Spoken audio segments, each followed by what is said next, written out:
Evolution is not even remotely plausible without the cosmology that is being pushed in the Copernican model. The whole idea of suns eventually spitting out, or, in the process of forming, creating planets that cool and orbit around suns, and the whole idea that all the stars that we see out there in the heavens are suns just like our sun, and likely with planets going around them just like we have planets going around our sun, supposedly. The possibility that some of those could have life on them, to me, all of this is a big setup. And one of the things that I find interesting about the idea that flat Earth is coming out now is I believe we're getting really close to some sort of disclosure event. After all these years, it finally happened. The US government has come out saying that they've recovered, quote, off-world vehicles not made of this Earth. This top-secret Pentagon report is said to confirm everything UFO researchers have been saying for years. The Roswell crash, Bob Lazar, Area 51 and Skinwalker Ranch, all confirmed by actual declassified US government documents. Right now, we're going to take a look at some of the latest articles coming out on this matter. On July 23rd, 2020, Tucker Carlson shocked the world when he said this on his live Fox News broadcast.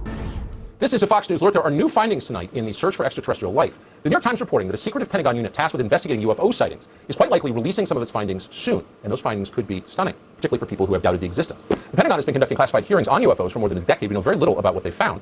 But apparently, just recovered are off-world vehicles not made on this Earth. That's a direct quote. The following day, multiple articles were released going into more detail. The Intelligencer reports on July 24th, 2020, quote, the Pentagon has reportedly found off-world vehicles not made of this Earth. Also, Fox News releases an article entitled, quote, with Pentagon UFO unit in the spotlight, reports mention off-world vehicles not made of this Earth. Let's take a closer look at this Fox News article. Quote, a long-hidden UFO investigative unit within the Pentagon will make some of its findings public, according to the New York Times report. The unit, which is now part of the Office of Naval Intelligence, has spent over a decade discussing mysterious events in classified briefings, according to the news outlet. A government contractor told the Times that he gave a classified briefing to the Department of Defense in March, describing retrievals from, quote, off-world vehicles not made of this Earth. The Unidentified Aerial Phenomenon Task Force at the Office of Naval Intelligence was described in a Senate Intelligence Committee report last month. The unit standardizes collection and reporting on unidentified aerial phenomenon, any links they have to adversarial foreign governments, and the threat they pose to U.S. military assets and installations, the report says. However, the committee remains concerned that there is no unified, comprehensive process within the federal government for collecting and analyzing intelligence on unidentified aerial phenomena, despite the potential threat, it added. The New York Times reports that a small group of government officials and scientists believe that objects of, quote, undetermined origin have crashed to Earth and been retrieved, including former Senator Harry Reid. While some have been found to be man-made materials, there are question marks over others. The publication cites Eric W. Davis, an astrophysicist who worked as a subcontractor and a consultant for the Pentagon UFO program. Davis, who now works for defense contractor Aerospace Corporation, said he also gave briefings on the recovery of unexplained objects to staff members of the Senate Armed Services Committee and the Senate Intelligence Committee on October 21st and October 23rd, 2019, respectively. The article goes on to say, in speaking with the New York Times, Reid said he believes the government and the private sector may have retrieved materials from unidentified objects. After looking into this, I came to the conclusion that there were reports, some were substantive, some not so substantive, that there were actual materials that the government and the private sector had in their possession, Reid said in an interview. Reid's comments are the latest from the former lawmaker. In June 2019, he told Nevada's KNPR that he wished lawmakers would hold public hearings into what the military knows. He said they would be surprised how the American public would accept it, Reid said during the wide-ranging interview. But why now? Why is the government releasing all this info right now? Why do you think they're so confident people will accept it? Could it have anything to do with the inundation of propaganda materials such as ancient aliens and the like? Yeah, absolutely. Ancient aliens. They're always pushing the Anunnaki and whatnot, that there are ancient alien creators. Evolution has run its course. It's gone completely bankrupt. So even people like Professor Richard Dawkins saying, well, intelligence design, is likely the way it could come about, but it would come about in the following way, that some ancient civilization out there in the universe, who itself allegedly evolved from some sort of Darwinian evolution type of scenario, reached a high level of sophistication and came here and seeded our world with the mechanism that made evolution possible here. Of course, it just keeps pushing the problem further out. How did that other, if it requires intelligent design to kickstart evolution, then how did that other allegedly advanced civilization out there evolve? I mean, sooner or later, you got to get to a first cause, and that first cause is going to be God. But this narrative is being pushed on us that ancient aliens have been here before. They were likely our creators, or at least helped kickstart life, and they're coming back. UFO and alien abduction scenarios are being reported exponentially more and more every year. And you got people like Stephen M. Greer out there saying, hey, disclosure is imminent. It's just around the corner. It's going to happen. Although he's been saying some stuff that's rather interesting lately, that he even believes there's going to be a counterfeit version of it, that we have the technology right now that human beings could fake UFOs with our own technology, make people believe that it's alien spacecraft, but it could very well just be, black budget DARPA type projects, developed in Area 51, human engineered aircraft that are being used by our government or the governments of the world to deceive people that it's really aliens. He's warning about that. The military term, so you know it, is a false INW, or a deceptive INW, indication and warning. And it's basically like the Gulf of Tonkin event in Vietnam. You basically exaggerate or hoax an event that then manipulates policymakers. So this was the ultimate takedown of official disclosure, which was about to happen in 1989. Got it? 26 years ago, November 1989. So here we are in 2015, and it took a lot to piece all this together, and I began to look into what the electronics were with this, and what kind of technologies they might have. And one bit of insight that the Prince had, he said, so he told me that the reason he was funding the abduction groups is that he was convinced that there was an existential threat from outer space. That's been the Sub Rosa plan since the 56. And that he wanted people to hate the aliens enough to pay the blood and treasure of World War III. And he also wanted it to be eschatological, where it would result in the end of the world, so that Christ would return and the good folks would go up in a flying saucer, I guess, with Christ. Now, this is what he was telling me. I'm just listening. And I'm going, whoa, this is like, woohoo. And he was completely convinced that this is what needed to happen. This sort of end of the world eschatology is the study of the end of the world event, and that's why he was putting so much money in and providing so much funding to Mack and David Jacobs and Bud Hopkins and all this. And he told me, he says, I'm going to stop funding John Mack because he's become too positive about contact, and I only want to fund people who are going to put things out there that scare people and make them hate the aliens. He said this. So I went, oh boy. Now this is connecting a dot that all of you better listen to very carefully. It's the last thing you learn today.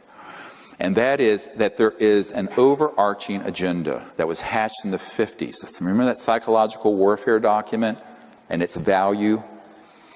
That was hatched in between 53 and 56 to create the specter of a threat from outer space that does not exist.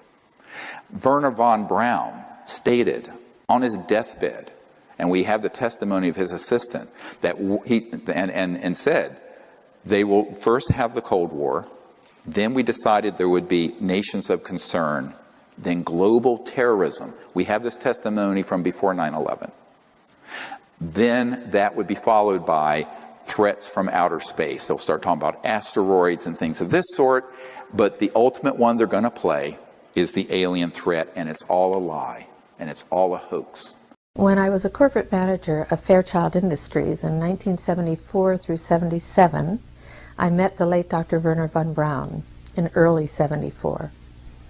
At that time, von Braun was dying of cancer, but he assured me that he would live a few more years in order to tell me about the game that was being played, that game being the effort to weaponize space, to control the Earth from space and space itself. Von Braun's purpose in life during the last years of his life, his dying years, was to educate the public and decision makers about why space-based weapons are a dumb, dangerous, destabilizing, too costly, unnecessary, unworkable, undesirable idea. The strategy that Wernher von Braun taught me was that first the Russians are going to be considered to be the enemy. In fact, when I met him in 74, they were the enemy, the identified enemy. We were told that they had killer satellites. We were told that they were coming to get us and control us, the dirty commies, that whole story. First, the Russians were the enemy against whom we're going to build space-based weapons. Then terrorists would be identified, and that was soon to follow. We heard a lot about terrorism. Then we were going to identify third world country crazies. We now call them nations of concern. But he said that would be the third enemy against whom we would be needing to build space-based weapons. And the next enemy was asteroids. Now at this point, he kind of chuckled the first time he said it. Asteroids, against asteroids we're going to build space-based weapons. So it was funny then. And the funniest one of all was against what he called aliens, extraterrestrials. That would be the final card. And over and over and over during the 4 years that I knew him and was giving his speeches for him, he would bring up that last card. And remember, Carol, the last card is the alien card. We're going to have to build space-based weapons against aliens, and all of it, he said, is a lie. Well, at the time, I kind of laughed when he said asteroids, and when he said extraterrestrials, I knew I wasn't going to deal with that subject. And now we hear in the news just today, this week, that they've slid in another enemy. Only this time we're going to protect our satellites. In other words, we have to have some reason to spend these trillions, to waste these dollars on a space-based weapon system, and they're all lies. And I will testify before the Congress under oath about everything I have said and more. Thank you. So, I mean, we can take it or leave it. I don't know what to make of this. I certainly don't trust Wernher von Braun. This person seems to be a credible person. She's giving a testimony that, I mean, we can only assume is true unless proven otherwise.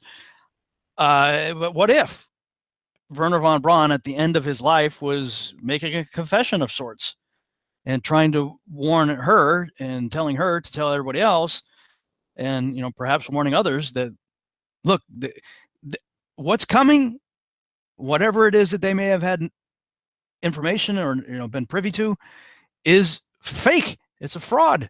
It's not real as it pertains to visitations from outer space. I mean, maybe there's a good reason why he had whoever he left behind after he died had them put Psalm 19:1 on his tombstone, of all things, and for Wernher von Braun of all people, right?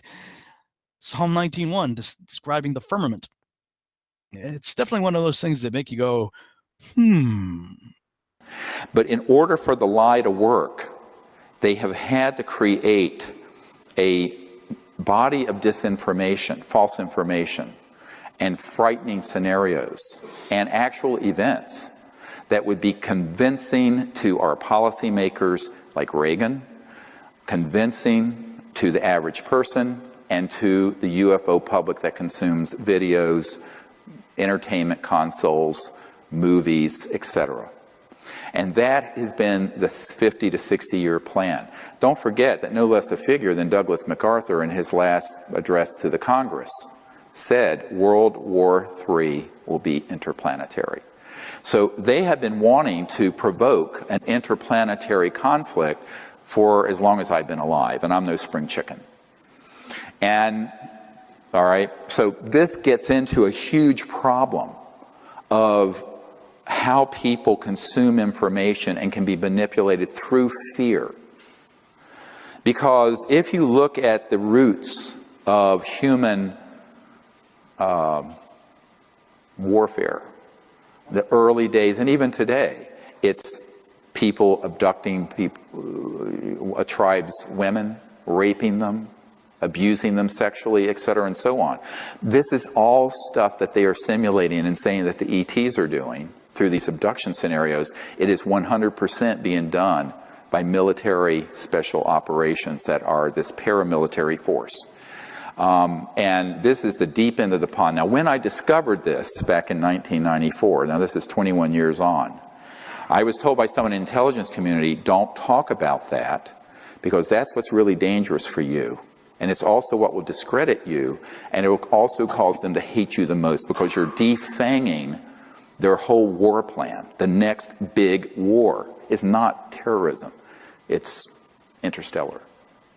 And if you expose that it's a hoax, it takes all the steam out of their plan. More and more in the last few years, he's been talking about a counterfeit alien disclosure that be 100% orchestrated by human beings in order to push forth an agenda.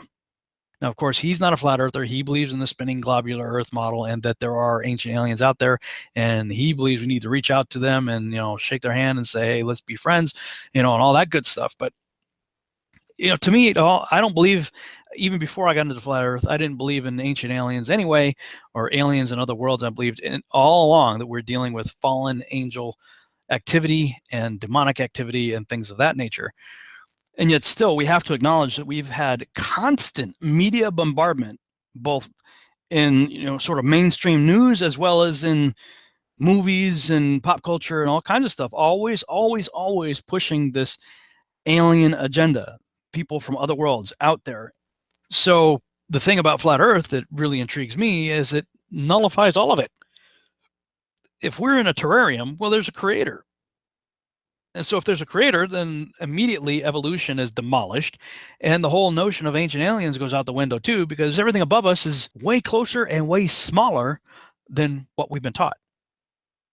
So anyway, that's my take on the likelihood that the Copernican spinning heliocentric globular Earth model could very likely be a massively huge part, if not the central part, of the strong delusion written about in Scripture concerning the last days.